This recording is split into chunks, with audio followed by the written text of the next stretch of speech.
Recevons Jacques Mikulovic, qui est le recteur de Mayotte. Bonjour. Bonjour. En fonction, depuis le début de l'année, est-ce que d'abord vous appréhendiez un petit peu ce travail à Mayotte, avec tout ce qu'on a entendu, tout ce que vous avez peut-être entendu de Mayotte avant de venir? Oui, un petit peu d'appréhension, forcément, puisque l'actualité métropolitaine n'était pas très réjouissante sur l'image renvoyée par Mayotte. Et néanmoins, j'ai été plus que rassuré par de nombreuses personnes qui sont nombreuses d'ailleurs en métropole à connaître Mayotte, à avoir un parcours mahorais, et tout le monde me dit l'enchantement de cette île. Donc j'étais rassuré. Alors, vous avez fait beaucoup de terrain depuis votre arrivée. Vous avez forcément vu, entendu et vécu des choses. Quelle est votre analyse? Quel bilan est-ce que vous tirez de ce premier mois de travail? Que j'ai encore beaucoup de choses à apprendre, des Mahorais, de la culture, des spécificités. Je vois aussi un territoire à la fois exaltant et contrasté, avec des atouts conséquents, cette jeunesse, je dirais cette contradiction au sein de l'école entre des jeunes qui ont envie d'apprendre et puis la violence qu'il peut y avoir autour. C'est assez surprenant parce que dans certains endroits, la violence est permanente et ici, c'est pas le cas. Et il y a un gros potentiel qui pourrait être encore mieux mobilisé. Et surtout l'engagement aussi du tissu professionnel dans l'éducation nationale, mais aussi associatif et des parents, qui est très très important. Et ça, ce sont des atouts sur lesquels il faut s'appuyer. Alors justement, vous êtes donc à Mayotte avec une feuille de route, une mission pour l'Académie de Mayotte. Quels sont les objectifs que l'on vous a fixés ou que vous vous êtes fixés pour Mayotte? Alors, comme tous les recteurs, nous sommes en devoir de reprendre les grandes orientations que nous fixe notre ministre. Et le ministre de l'Éducation nationale souhaite qu'on mette l'accent fort sur les savoirs fondamentaux, les compétences fondamentales, à savoir la maîtrise de la langue française, des enseignements fondamentaux, le lire, écrire, compter. Donc ça, c'est quelque chose de très important. Et puis aussi de développer la filière professionnelle pour pouvoir permettre des débouchés sur l'île et permettre aussi ce développement économique. Avec une petite singularité, c'est les adaptations au contexte local. Justement, il faut s'adapter à Mayotte, j'allais dire en permanence, lorsqu'on voit ce qu'il y a les retards en matière d'infrastructure, mais aussi de formation.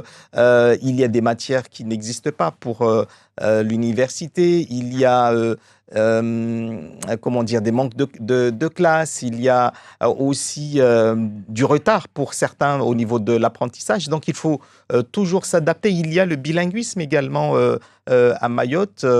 Et tout ça, il faut faire quelque chose du coup de particulier à Mayotte ou on va suivre le programme général en se disant, voilà, on fait comme partout ailleurs ou est-ce qu'il faut à chaque fois s'adapter?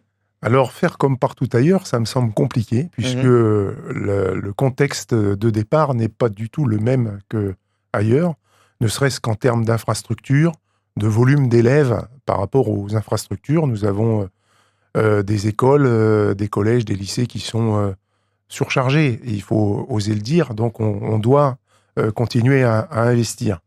Mais ce contexte donc, nous oblige à repenser autrement, et même si c'est difficile, peut-être il faut en profiter pour trouver un modèle mahorais qui pourrait être exportable en métropole. Beaucoup d'élus revendiquent la mise à niveau métropolitaine de Mayotte. On s'aperçoit que ça ne pourra pas se faire d'un claquement de doigts, ça peut être long, donc dans cet intermède, il nous faut trouver des solutions, puisque aujourd'hui nous sommes confrontés à des difficultés importantes. Et le système métropolitain est lui aussi en difficulté dans l'acquisition des savoirs fondamentaux notamment. C'est donc l'occasion pour nous d'essayer de changer de paradigme, d'évoluer et de proposer peut-être un modèle qui s'appuie sur les atouts mahorais. Les élèves ont des appétences au savoir, sont plutôt disciplinés, mobilisés dans les écoles. ce qui n'est pas toujours le cas en métropole. Je pense que c'est parfois plus difficile d'enseigner en métropole qu'à Mayotte. Et tous ces éléments-là, avec l'intérêt aussi des parents, la dynamique du mouvement associatif et la nécessité de créer une dynamique coopérative, je pense que ça peut permettre des adaptations qui ne doivent pas nous écarter d'un objectif commun à l'ensemble de notre pays, la France, la République, sur l'acquisition des savoirs fondamentaux, mais aussi la recherche de l'excellence, que ce soit l'excellence académique, puisque de nombreux Mahorais excellent dans beaucoup de domaines, et les journalistes en sont d'ailleurs, et dans l'excellence professionnelle pour lequel nous devons contribuer, à la fois pour le développement de Mayotte, mais aussi pour l'avenir de la métropole dans son ensemble. Vous serez aussi attendu par les partenaires sociaux, par les syndicats des enseignants qui voudraient aussi travailler dans des conditions meilleures. Il y a pas mal de dossiers sur lesquels vous serez attendu. Est-ce que vous avez déjà rencontré les partenaires sociaux pour balayer déjà ce qui vous attend, ce qui attend l'éducation nationale? Oui, alors j'ai rencontré les représentants syndicaux et je les salue. Ils sont tous préoccupés et tous aussi très investis. C'est une des caractéristiques singulières de Mayotte. L'ensemble des personnels, en tout cas ceux que je croise dans l'éducation nationale, sont tous extrêmement investis et disposés à innover. Ils le font en permanence. Le vrai sujet central, c'est le nombre de contractuels. Et aujourd'hui, la nécessité pour nous, déjà, de régulariser la situation, notamment par rapport à une revendication que ces représentants ont et qui est pleinement légitime, d'obtenir l'IRCANTEC.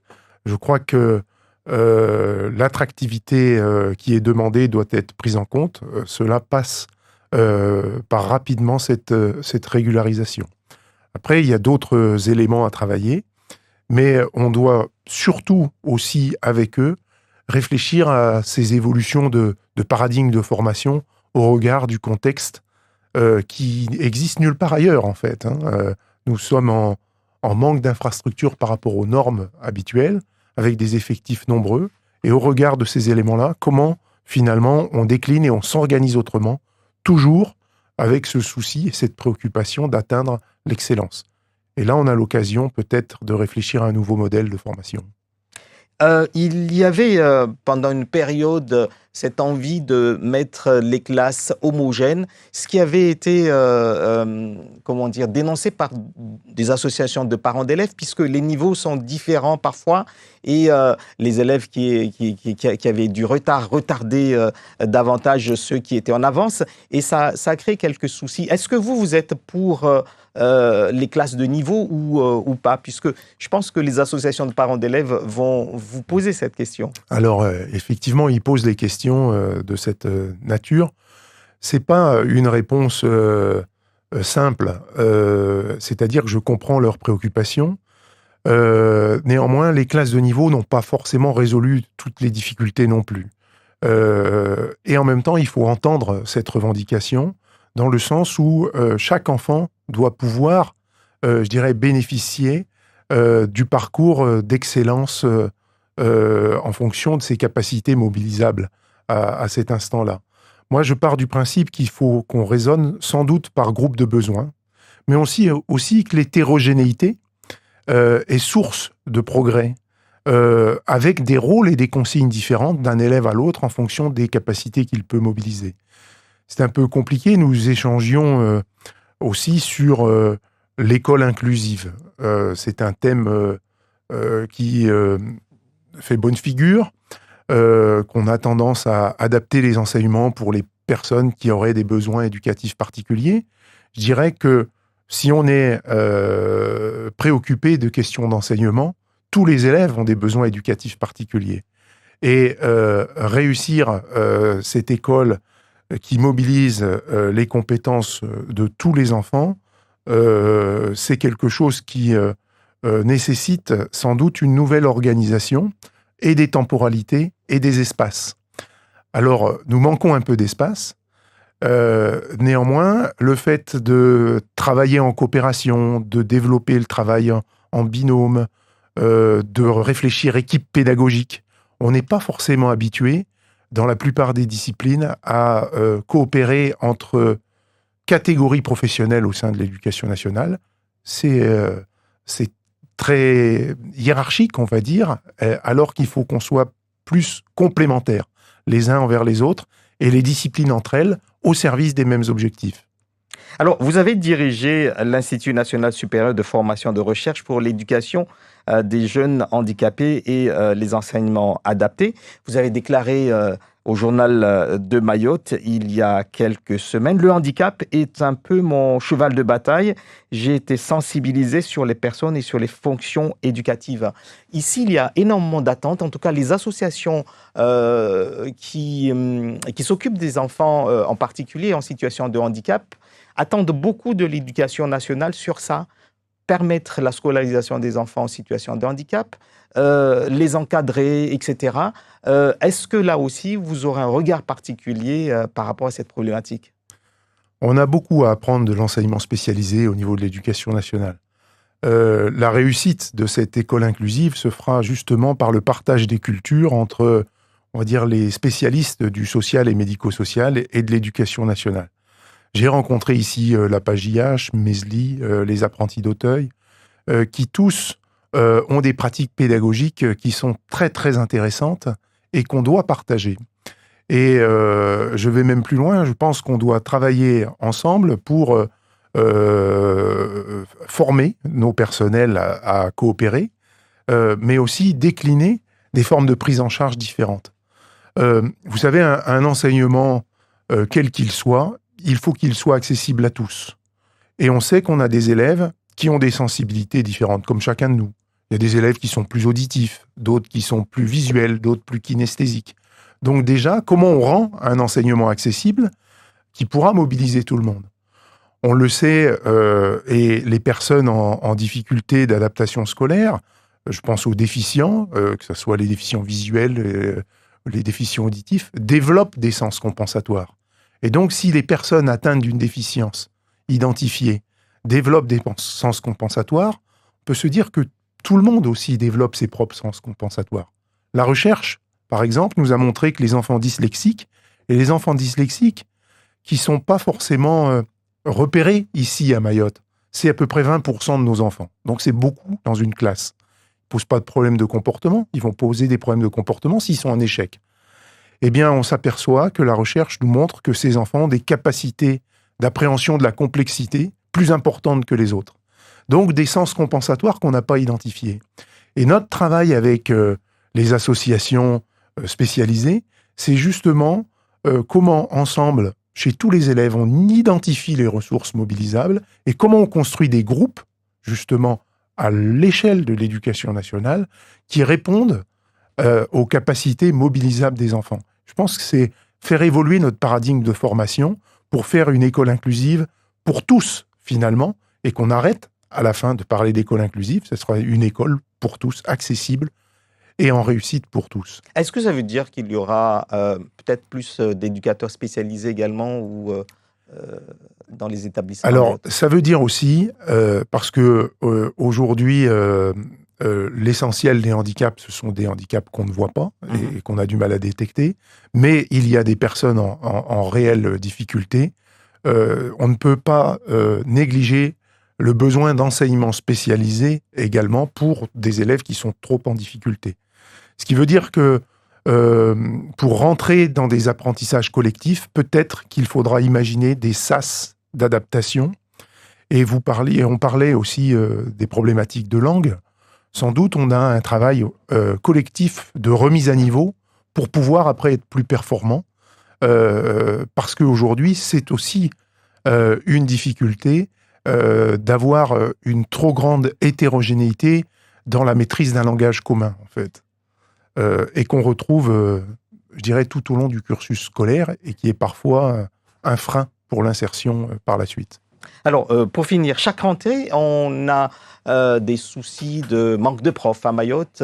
Donc, on parle de problèmes d'attractivité. Est-ce qu'il faudrait du coup encore recruter davantage de contractuels ou est-ce que vous allez là aussi regarder sur le vivier à Mayotte et peut-être davantage attirer ces personnes qui sont déjà sur place?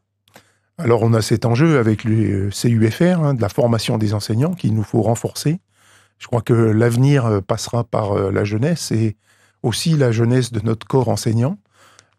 Forcément, il faut que les fonctions soient attractives. Vous le savez, ici comme en métropole, le métier d'enseignant est un peu moins attractif que d'autres fonctions. Donc c'est un travail auquel est engagé notre ministère, nous y pensons.